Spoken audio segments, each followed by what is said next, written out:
É a paz do Senhor, que irmão Felipe. Estamos aqui juntos de novo para sequenciar a nossa série de reflexões baseadas na epístola do apóstolo Paulo aos Efésios. Essa epístola, né, como nós já conversamos já em dois vídeos, né, é uma epístola que Paulo fez da prisão, que ele escreveu da prisão. É uma epístola muito rica. E nós vamos nos demorar ainda um tempo aqui no capítulo 1. Pode ser que sejamos redundantes em alguns assuntos, mas não vamos ter pressa, não. Estamos aqui para aprender, né? E compartilhar o que aprendemos juntamente com os irmãos nesse estudo. Ok? Vamos lá. Eu vou ler a partir do versículo 3 do capítulo 1 até o versículo até o versículo 10 por enquanto. Depois a gente continua, ok?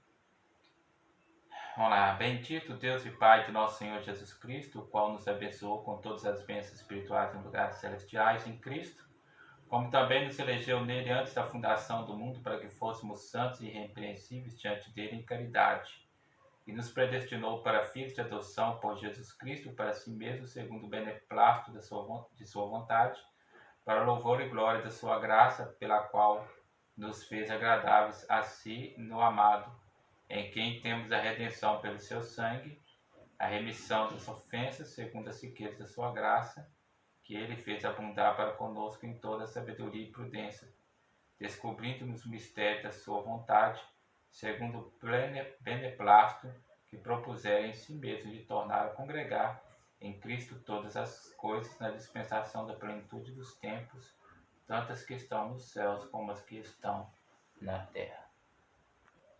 Antes de continuar, deixe aí o seu like, né? E se não é inscrito, inscreva para nos ajudar, né?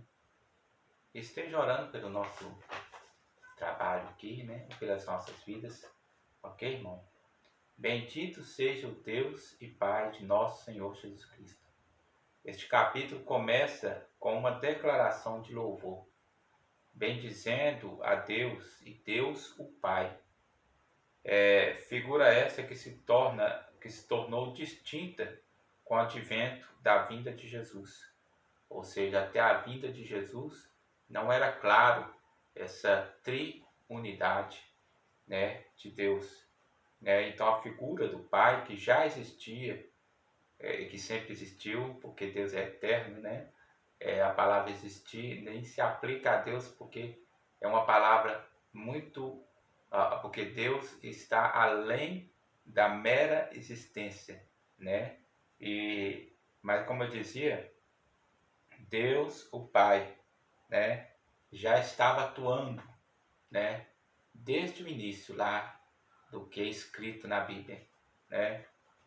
Mas ele ficou distinto, ou caracterizado, ou anunciado como Deus, o Pai, quando Jesus veio. E é Jesus que fez essa distinção, né? É que tornou nítida essa distinção de Deus, da pessoa de Deus revelada no Velho Testamento, que foi distinguido como sendo, né, em boa parte, sendo a pessoa de Deus, o Pai, né? E revelando a si mesmo também como Deus. Então, ou seja, essa triunidade ficou clara quando Jesus veio, né? E depois Jesus anunciou também, falando sobre o Espírito Santo. Todas as três pessoas estão claras e patentes no Velho Testamento, mas com o advento da vinda de Jesus, isso fica mais nítido, isso fica mais evidente, mais perceptível. Ok?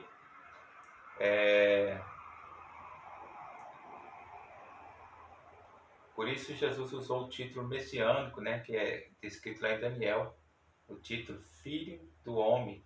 Sendo Deus um ser, ele todavia se subdivide, subsiste em três pessoas: Deus Pai, Deus Filho e Deus Espírito Santo. Nosso Senhor, embora seja Jesus Deus também, ele veio em seu ministério terreno em obediência ao Deus Pai em tudo, até a morte e morte de cruz. Todavia, ele é Senhor.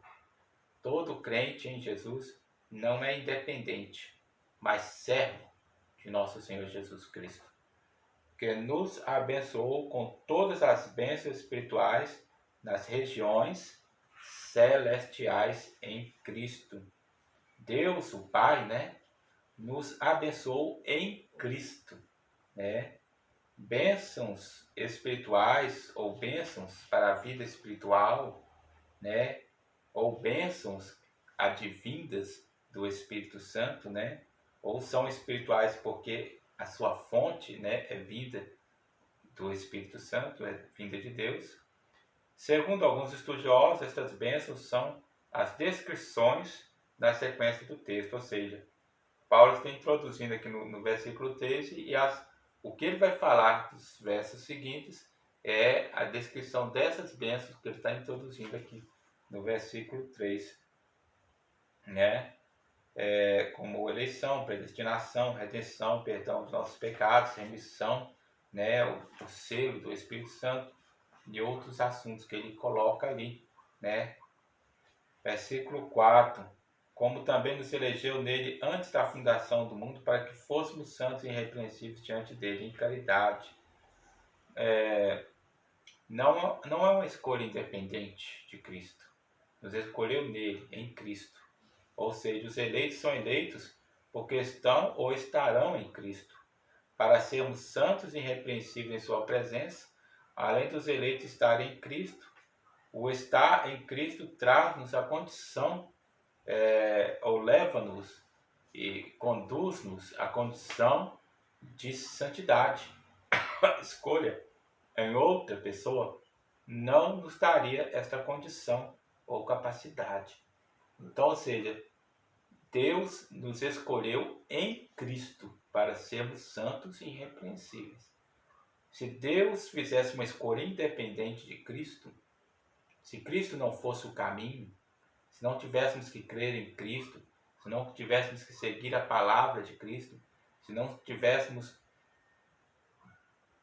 que estar em comunhão com Cristo, né? Então, não chegaríamos ao caminho que Deus quer, ao propósito que Deus quer, ao propósito de estarmos diante dele como filhos santos e irrepreensíveis. E Deus vai dizer mais no versículo seguinte: e nos predestinou para filhos de adoção por meio de Jesus Cristo. Ou seja, sem Jesus Cristo isso não seria possível. Porque Deus é santo, para estar diante de Deus temos que estar em santidade. E como poderíamos sermos filhos do Senhor, estarmos diante do Senhor e não estarmos santos e irrepreensíveis diante do Senhor? Porque somos pecadores. Mas em Cristo isso se torna possível, né? Em Cristo isso se torna possível. Como diz o texto, para sermos santos. Para sermos. Em outra pessoa isso não seria possível.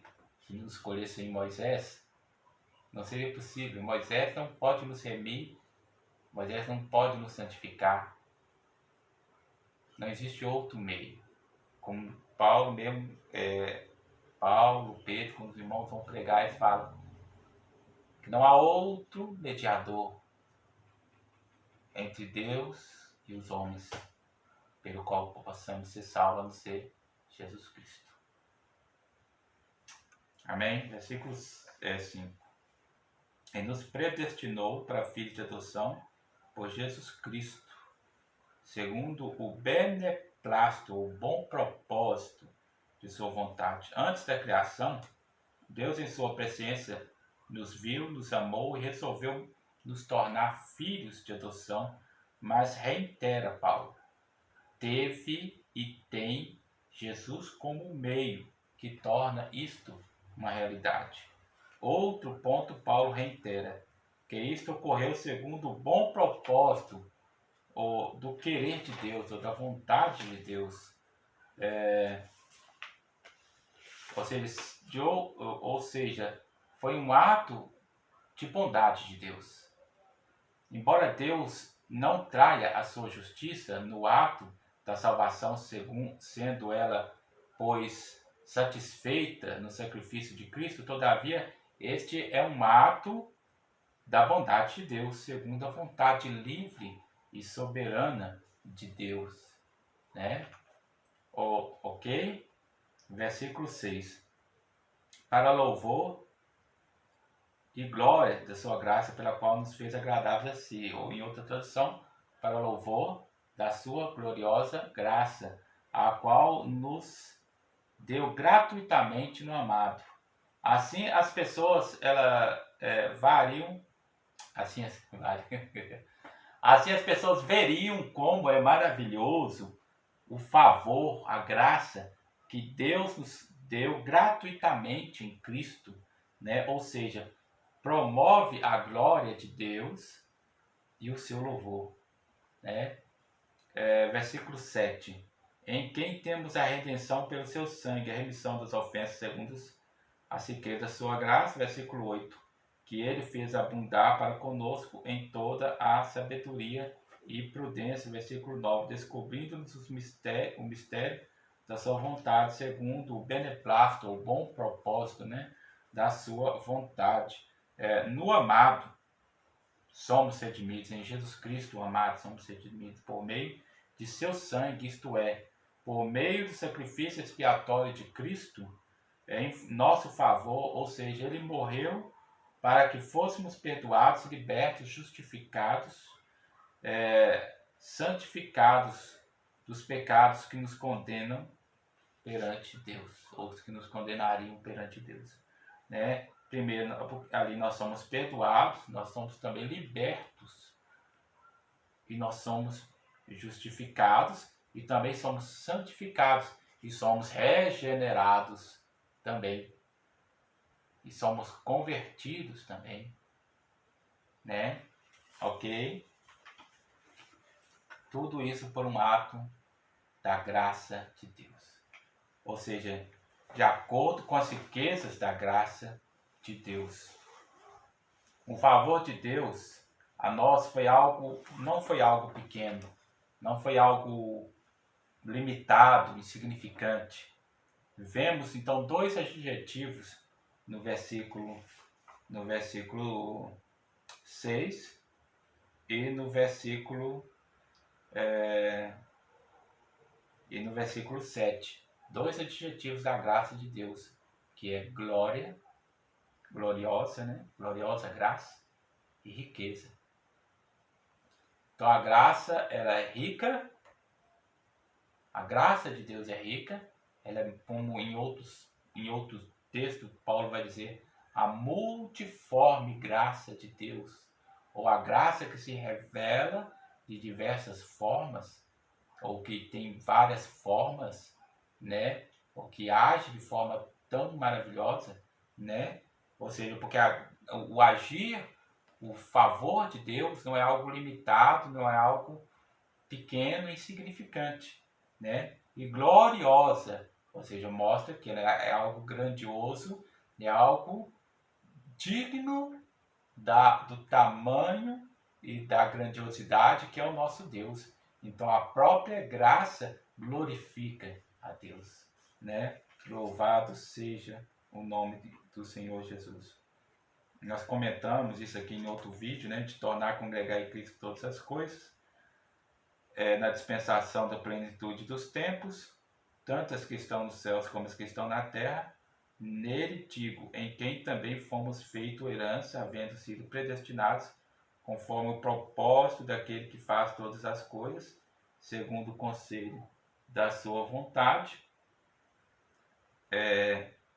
com o fim de sermos para louvor da sua glória, nós os que primeiro esperamos em Cristo, porque segundo o conselho da sua vontade, porque a vontade de Deus é livre e é soberana. Não consultou a ninguém, ele consultou apenas o seu querer. Foi ele que resolveu nos dar a salvação. Não existe algo que impõe a Deus a obrigação de nos salvar. Talvez em sua conduta moral, em seu amor, e para promover sua glória, isso talvez alguém possa elencar como aquilo que obriga Deus a nos salvar. Mas nem isso obrigaria. Deus não tem obrigação de nada, né? Ele não tem obrigação de resgatar nada desse mundo. Ele poderia, num estalo de dedos, apagar toda a existência dessa realidade e criar outra do nada. Assim como, creio eu, criará novos céus e nova terra, né, para os redimidos, né? Versículo 13. Em quem também vós estáis, depois que ouvistes a palavra da verdade, o evangelho da vossa salvação, e tendo nele também crido, foste selados com o espírito da promessa. O versículo 2 diz, com o fim de ser para o louvor de sua glória, nós os que primeiro esperamos em Cristo. Quando eu comentei isso no comentário passado, no vídeo passado, eu falei o seguinte, que esse nós aqui possivelmente se refere aos primeiros discípulos e aos apóstolos. Mas também há comentaristas, que eu tenho lido sobre eles, que vão ter uma interpretação diferente. Que esses nós aqui, e possivelmente essa interpretação também se aplica, eu creio que se aplica tanto a nós como os primeiros discípulos, como também se aplica a nós nesse sentido que eu vou explicar aqui agora. Que esse nós aqui se refere ao povo de Israel. Nós, o povo de Israel, né, os israelitas, os judeus, os que primeiros esperamos em Cristo. Porque, na verdade, o povo do mundo não esperava. O povo gentil, o povo das outras nações não esperava. Então, a aplicação desse sentido também encaixa-se aqui no texto. Mas também, quando os apóstolos foram pregar o evangelho para as pessoas, eles também eram os primeiros também. Então, também se encaixa no sentido que falei e se encaixa também, talvez mais apropriado, nesse sentido que estou falando agora. No sentido que nós, os que primeiro esperamos em Cristo, se refere o povo de Israel. Em quem também vós estáis, depois que ouviste a palavra da verdade. Né? É claro que se referíssemos esse nós, os que esperamos em Cristo, no sentido futuro, ou nós, os que esperávamos em Cristo, pode talvez ser apenas restrito a palavra ao povo de Israel. Mas se esse nós, os que esperávamos em Cristo, for no sentido apenas do que está escrito aqui no texto, nós os que esperamos em Cristo, então não se fala mais no sentido só do povo de Israel, porque pode-se dizer da vinda futura de Cristo para levar o povo seu para morar com ele, ou para remir, né, a segunda vinda gloriosa de Deus. Porque o povo de Israel ainda espera, mas o povo cristão também espera. Mas diferente do povo de Israel, o povo de Israel espera o Messias que ainda vai vir. Nós esperamos o rei que virá, porque o Messias já veio, né? Agora ele não virá mais como o Messias, mas como o rei, para resgatar o seu povo e para reinar, né? Ou seja, o povo de Israel espera o Messias futuro. Nós esperamos o Messias que já veio, que virá de novo, mas para uma vinda gloriosa, né? Primeiro ele veio para nos salvar dos nossos pecados. Vamos lá. O qual é o penhor da nossa herança para a redenção da possessão adquirida para louvor de sua glória. Todo aquele que aceita Jesus recebe o Espírito Santo, que é o penhor, ou a garantia, né, dessa salvação. Ok? E aí, quando nós chegamos aqui, no versículo 14, nós, a partir do versículo 15, vamos estar falando sobre a oração que Paulo faz. Na verdade, aqui ele não está fazendo uma oração. Ele está falando que ele sempre, quando vai orar, ele lembra dos irmãos em Éfeso. E quando ele lembra em Éfeso, ele tem 2 pedidos que ele faz.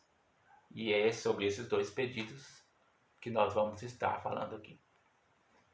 Ok? Vamos ler do versículo 15 ao versículo 23. E depois nós paramos para fazermos algumas observações. Por isso, ouvindo eu também a fé que entre vós há no Senhor Jesus, e o vosso amor para com todos os santos, não cesso de dar graças a Deus por vós, lembrando-me de vós nas minhas orações. Para que o Deus de nosso Senhor Jesus Cristo, o Pai da glória, vos dê em seu conhecimento o espírito de sabedoria e revelação, o primeiro pedido. Tendo iluminado os olhos do vosso entendimento, para que saibais qual seja a esperança da sua vocação e quais as riquezas da glória da sua herança nos santos, e qual a sobreexcelente grandeza do seu poder sobre nós, os que cremos, segundo a operação do seu poder. Então aqui encerra o segundo pedido. O primeiro pedido é o que eu já li do versículo 17 até o versículo 18, e o segundo pedido vai do versículo 18 até o versículo 19. E aqui no versículo 19 ele vai continuar falando, mas aqui ele não está mais especificando, ele só está detalhando mais a ideia do pedido dele, né? Que manifestou em Cristo, ressuscitando dentre os mortos e pondo à sua direita nos céus, acima de todo principado, poder, potestade, domínio e de todo o nome que se nomeia, não só neste século, mas também no século vindouro. Vamos entender que século não se refere literalmente ao tempo de 100 anos, porque esse século aqui pode também ser entendido, pode ser também interpretado como nessa era, como também pode ser interpretado neste mundo, neste tempo, né? Porque esse século aqui se refere ao tempo da humanidade, à era da humanidade, ao tempo dos homens, né? A este mundo material criado por Deus, a esta época que começa desde a criação até o último dia depois do milênio, né? Quando o Senhor aniquilará com tudo e fará o julgamento final, né? Ok? Mas também no vindouro se refere à era futura que o Senhor tem nos prometido pela sua palavra, chamada de novos céus e novas terras. E sujeitou todas as coisas a seus pés, e sobre todas as coisas o constituiu como cabeça da igreja. Então o Senhor sujeitou tudo, Deus o Pai sujeitou tudo aos pés do Senhor Jesus, né? E constituiu a Jesus como cabeça da igreja, né? Que é o seu corpo, a plenitude daquele que cumpre tudo em todos. Ok? Então aqui nós encerramos o versículo 23. E aí nós vamos lá. As 2 orações. Mas antes de falar das 2 orações, vamos lá para o versículo 15. Por isso, ouvindo eu também a fé que entre vós há no Senhor Jesus, e o vosso amor para com todos os santos. Alguém pode interpretar isso, como já interpretaram, que isso aqui pode ser um dos sinais pelo qual a carta não foi verdadeiramente escrita por Paulo, sim, talvez por algum dos discípulos de Paulo, né? Ou por outra pessoa, né? E por causa da impessoalidade com que Paulo fala aqui, ou aparente, entre aspas, né? Impessoalidade, aparente impessoalidade. Por isso, ouvindo eu também a fé que entre vós há no Senhor Jesus. Por que digo aparente pessoalidade? Embora Paulo conhecesse o povo de Éfeso, ele estava recebendo notícias do povo de Éfeso. Não só sobre o povo de Éfeso, ele recebia notícias do povo de Corinto, do povo mesmo lá de Roma, onde ele estava, do povo, porque vinham muitas pessoas visitar. Ele não podia sair da casa, porque estava preso na casa, mas ele podia receber visitas. E muitas pessoas vinham de diversos lugares trazendo notícia para ele, da igreja, porque ele procurava saber, procurava ouvir. Então vinha lá Tíquico, vinha Marcos, vinha Lucas, vinha outros Demétrio, não, vinha outros irmãos também, né, que vinham e traziam notícias para Paulo. E aí Paulo, ele certamente ouvia, como é que está lá a igreja de Éfeso, como estão os irmãos de Éfeso? Naquela época nós saímos, deixamos lá os presbíteros tristes, chorando. E o que aconteceu? Você sabe o que aconteceu? Como é que está? Porque eu entreguei para eles uma profecia. Você lembra que eu falei com eles que lobos, devoradores, deveriam de entrar lá. Então eu estou preocupado, quero saber como que está a igreja de Éfeso. Como é que está a fé daqueles irmãos? Aí certamente alguém falar, mas os irmãos estão crescendo em fé. E começaram a contar testemunho. Aconteceu isso, Paulo, aconteceu aquilo, e não sei o que lá mais, e como Deus tem operado, né? Falava sobre a fé deles, né? E olha, são irmãos, e como que estão o amor, como é que está a comunhão. Irmãos são bênçãos assim, e contava, eles fizeram isso, e fizeram aquilo, e contava testemunho, né? Sobre a fé e sobre o amor deles. E isso alegrou o coração de Paulo. Então, quando Paulo fala assim, ouvindo, alguém poderia dizer, eu ouvi, ele ouviu, então ele não viu. Como ele poderia ver se ele estava preso? E a gente não apenas vê, a gente ouve. Né? Receber notícia dos irmãos, mesmo que a gente conheça, a fé a gente sabe que com o tempo a fé pode ou melhorar, ou piorar, se a pessoa investir, se a pessoa continuar caminhando em Cristo, a fé continua melhorando e progredindo, mas se a pessoa não continua caminhando em Cristo, a fé tende a degradar, cair. Então eu não vejo nessa forma, como Paulo colocou aqui no versículo 15, nenhuma informalidade. Eu vejo simplesmente ele contando de forma até regozijante sobre como ele recebeu notícia do estado em que estava a igreja de Éfeso. Não cessa, ou seja, desde que ele ouviu isso, ele resolveu interceder para que a igreja continuasse assim e melhorasse. E o que ele pedia para que essa igreja melhorasse em fé? É o que nós vamos ver. Não cesso de dar graças a Deus por vós, lembrando-me de vós nas minhas orações. Dava graça a Deus por quê? Pela fé e pelo amor, porque eles, da forma como Paulo havia os deixado, eles haviam melhorado. Eles estavam lá fiéis.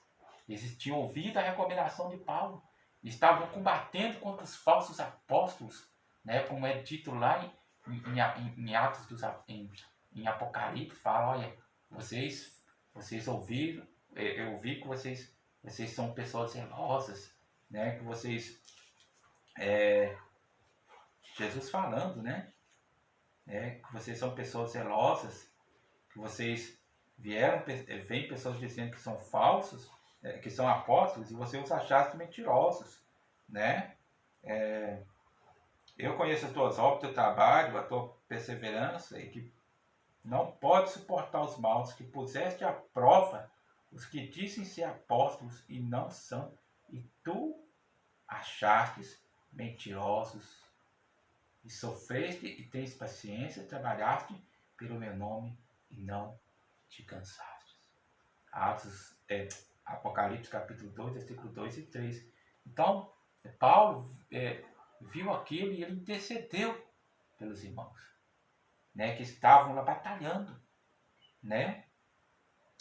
para que o Deus, aí ele tinha um objetivo, primeiro objetivo, para que o Deus de nosso Senhor Jesus Cristo, que Deus de nosso Senhor Jesus Cristo?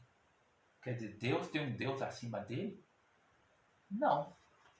Deus, não existe outro Deus acima dele, né? Mas esse Deus de nosso Senhor Jesus Cristo, ele está se referindo ao Pai, né? Ao Pai. Deus, então Jesus é um Deus menor que o Pai? Não. Porque Jesus não é Deus sem o Pai, e nem o Pai é Deus sem Jesus e sem o Espírito Santo. E nem o Espírito Santo é Deus sem Jesus e sem o Pai. Mas o Pai revela Jesus e Jesus revela o Espírito. Há uma cumplicidade neles e eles são Deus junto. Eles são Deus junto. Eles não são Deus separado. Nota que eu estou falando, eles não são deuses. Eu falei, eles não são Deus. Então, eles não são Deus separado. Eles são Deus juntos. Porque eles não se separam. Eles se separam como pessoas. Mas Deus é onipresente. E eles não agem de forma, como eu falei, eles não são Deus separados, quer dizer que um é um Deus, outro é outro Deus e outro Deus. Se eles fossem Deus separados, então eles seriam deuses, né? Isso é uma questão de doutrina da Trindade, né? A doutrina da Trindade, ela é como você querer explicar 2 mais 2 são 4. Você pode tentar explicar, tentar criar uma explicação de como 2 mais 2 são 4, ou de como 1 mais 1 é 2, esses axiomas matemáticos, você pode tentar explicar essas coisas. Mas essas coisas são autoexplicáveis, de forma que é redundante você tentar explicá-las. Quando você tenta explicá-las, você repete o argumento, e repete o argumento, e repete o argumento, e repete o argumento de diversas vezes. Por quê? Porque a explicação delas está simplesmente na declaração delas. É o que o irmão Charles Finney, na sua teologia sistemática, ele vai dizer lá nas primeiras páginas, né, sobre diversas classes de verdade. Então ele vai dizer sobre as verdades que não necessitam de provas. Ele diz que essas verdades, para que elas sejam reconhecidas como verdade, basta apenas que você as declare. Porque elas não necessitam de prova. Agora, se você tentar prová-las, tentar argumentá-las, você envolve-se numa redundância, num esforço desnecessário. Assim é a Trindade. Basta a gente declarar que Jesus é Deus, o Pai é Deus, o Espírito Santo é Deus, e que eles não são deuses separados, mas que eles são Deus junto. Basta dizer isso. Toda a argumentação que eu vou tentar em cima disso vai ser redundante. Eu posso até dar um exemplo, mas tentar aprofundar nessa explicação vai ser redundante. Como eu já fui até agora, redundante. Por exemplo, né? Seria como um bolo. Você vai e corta em 3 pedaços. São independentes, mas todos fazem parte de um bolo. Ou como gomos de uma mexerica. Todos têm a mesma essência, mas são gomos diferentes que fazem parte de uma mesma mexerica. Porque Deus é um Deus que subsiste em 3 pessoas, mas continua sendo um Deus. Não posso falar mais nada além disso. Qualquer coisa que eu tentar falar além disso, eu estarei retornando as mesmas palavras. É como andar em círculo, né? Ok? Vamos lá. Então, o Deus de nosso Senhor Jesus Cristo, como eu já expliquei, é o Pai, né? O próprio versículo vai dizer, o Pai da glória, porque diz assim, para que o Deus de nosso Senhor Jesus Cristo, vírgula, o Pai da glória, Essa aqui é João Ferreira de Almeida, revista e corrigida, 2019. Vos dê em seu conhecimento, ou seja, Deus vai dar no conhecimento dos irmãos, vai acrescentar ao conhecimento daqueles irmãos em Éfeso, é a oração de Paulo, o espírito de sabedoria e de revelação, tendo iluminado os olhos do vosso entendimento. Ao ele iluminar o entendimento deles, por isso que ele estava falando, vos dê em seu conhecimento, ao iluminar, lançar luz sobre o entendimento deles, ele venha a trazer a eles um espírito de revelação e de sabedoria. E aí vai um segundo pedido, para que saibais qual seja a esperança da sua vocação. Esse espírito de sabedoria e de revelação tem um objetivo, que é o segundo para que Paulo ora, né? Para que através desse espírito de sabedoria e de revelação, eles possam entender qual seja a esperança da sua vocação. Paulo poderia dizer qual era a esperança da vocação. Esperamos em Cristo para sermos salvos, para irmos morar com Deus, para sermos redimidos, santificados. Mas por mais que a gente tente explicar isso em termos, isso fica muito vago, né?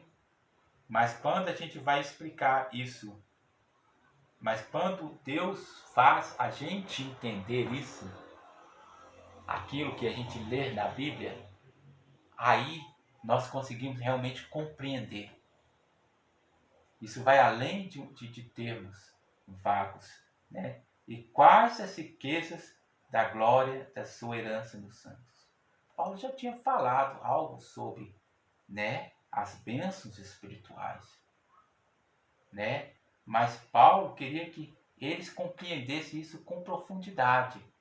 E só compreenderiam quando Deus iluminasse as suas mentes. E é isso.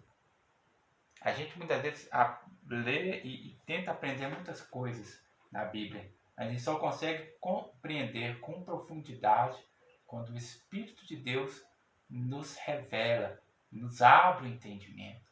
E de que forma ele nos revela? Ele pode nos revelar você lendo aqui e de repente você tem uma compreensão que você nunca teve. Ou pode usar um outro irmão para pregar uma palavra, ou dar um estudo, assim como eu estou dando um estudo aqui para os irmãos. Ou pode, quando você estiver lendo um comentário bíblico, ou lendo algum livro de algum irmão que fala sobre o assunto, e aí você tem a mente. Né? Ou seja, diversas formas o Senhor usa, né, a sua multiforma de agir, né, e de trazer sua graça. E qual a sobreexcelente grandeza do seu poder sobre nós. Então, ou seja, olha, para que saibais qual seja a esperança da sua vocação. Primeiro, objetivo.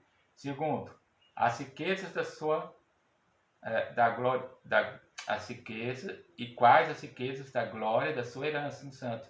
Terceiro, e qual a sobreexcelente grandeza do seu poder sobre nós. 3 coisas maravilhosas, né? Nós vamos voltar nesse assunto e vamos meditar mais nesse assunto, né? Hoje nós vamos parar por aqui, né? Não vamos esticar mais, mas nós vamos voltar justamente aqui. Não vamos recapitular como eu já fiz hoje os versículos de 3 a 14, não. Nós vamos continuar a partir do versículo 17 até o versículo 23, ok? Fique com Deus e depois nós voltamos para meditar nesse texto, que é algo profundo e eu gostaria de meditar mais com os irmãos aqui. Vamos correr não, nós chegamos lá, ok? Fique com Deus, a paz do Senhor.